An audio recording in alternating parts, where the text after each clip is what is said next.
to follow that up, though, I have a double dose of PLL news. Woo! Love some PLL.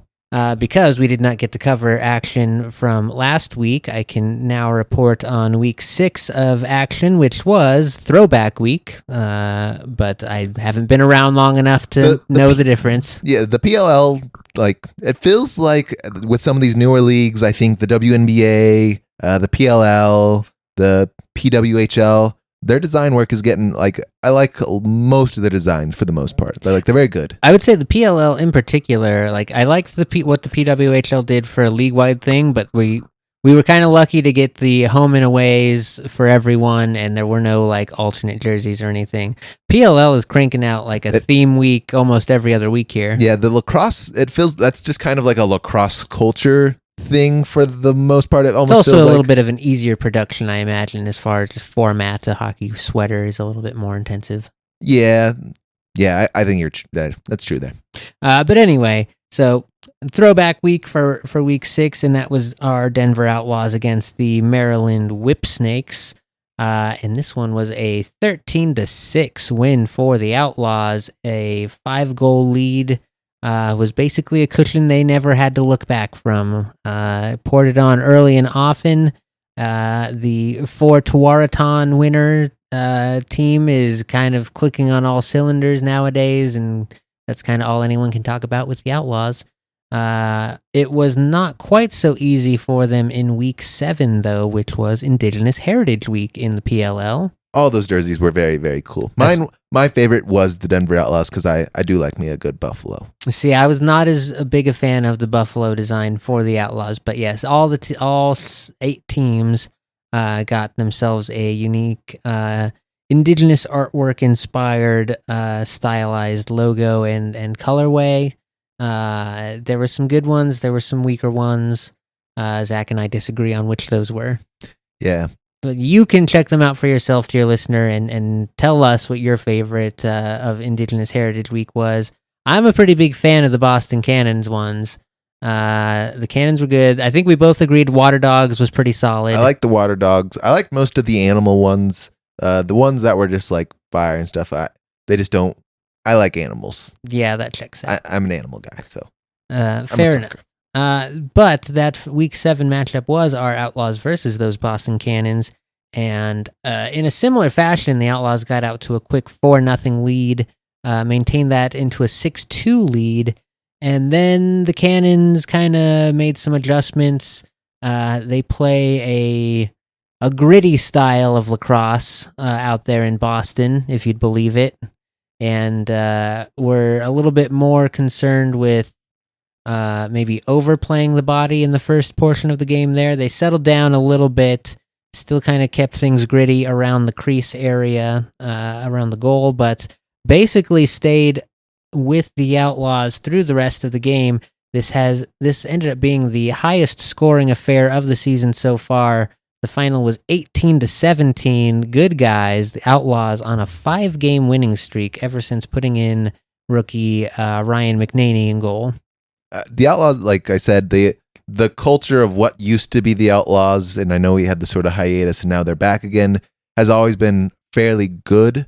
I mean, the Colorado lacrosse seems to be up there amongst the echelon. I would always put sort of the places back east as like the top of the top, Boston being the classic, the top. Well, as I learned from consuming some of the Indigenous Heritage content from the PLL, which they put a great deal of effort into promoting stories from different Indigenous leaders and whatnot who are still currently preserving that part of their history and culture, including a very interesting video on their YouTube about the different region, because this was the game of lacrosse is a colonizer invention, obviously.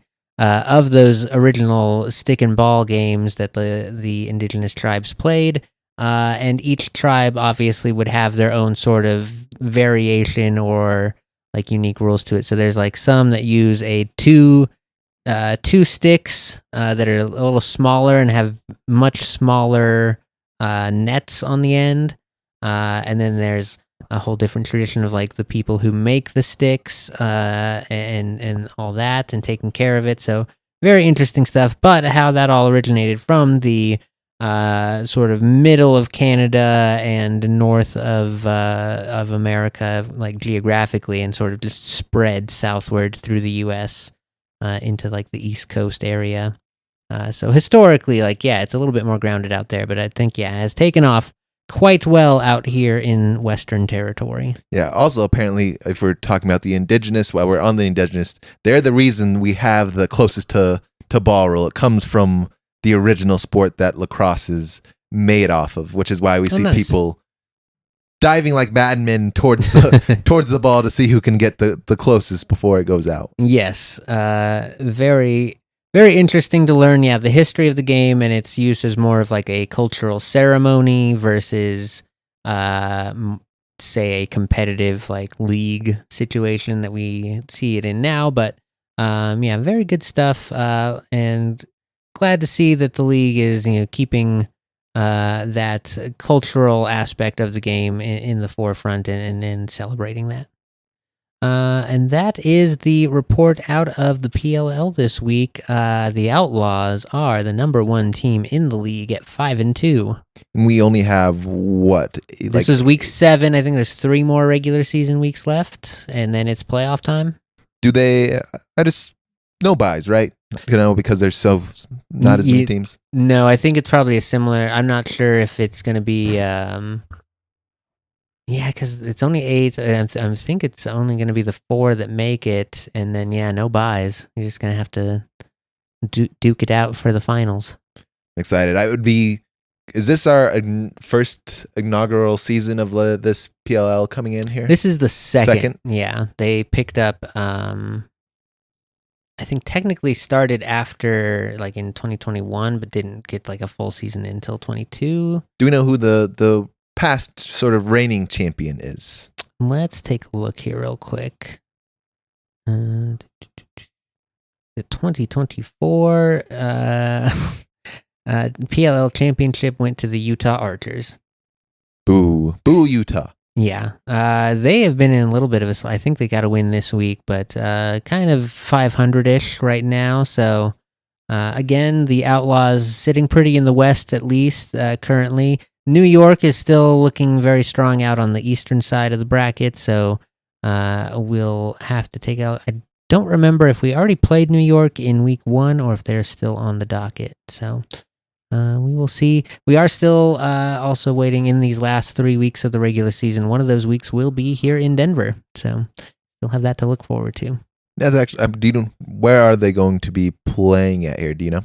I believe at DU, but let me double check that real quick. At Peter Barton Stadium. Where is Peter Barton Stadium? Who is Peter Barton? What is Peter Barton? I want to say that's going to be the DU. Why is Peter Barton? Peter Barton Lacrosse Stadium. Yeah, it's DU. Okay, yeah, there you go. That's a good backdrop, though, with the little campus tower right in the background there. Yeah. Yeah, so that makes sense. DU probably has the best field. Currently. Yeah. So, yeah, that's where they will be for the, I believe, August 1st weekend. It's exciting. It should be a good show. Like we said, they are in a good spot here coming into the end of the season, and yeah, it's only getting tighter down the line here. Very, very exciting.